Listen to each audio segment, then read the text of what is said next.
let's start on the cost of living, because that's the number one issue, Caroline.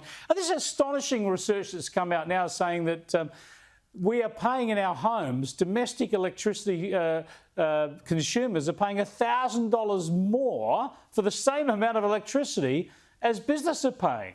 Why would domestic consumers be ripped off compared to businesses?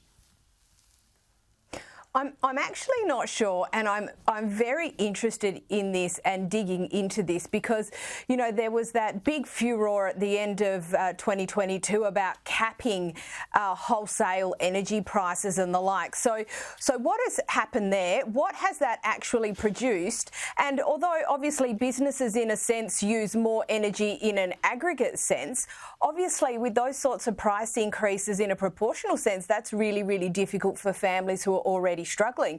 So we know that this government has tweaked and done certain things in the energy industry. Can someone please explain to us why it has produced such an absurd result? Yeah, look, a couple of things about this, Gemma. One is, if there's a business that's using a hell of a lot of electricity, you think you're going to get it at a lower price. But also at a base level, electricity is electricity. You should just all get a pretty similar price.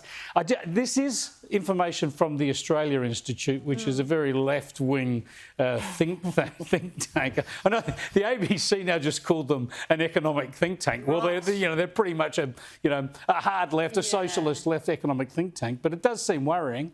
It's extremely worrying, but it's not just the substantive claims that they're making. It's, as Caroline pointed out, the overall shambolic state of our energy mix, of our plan, of our grid, this constant state of intervention versus no intervention.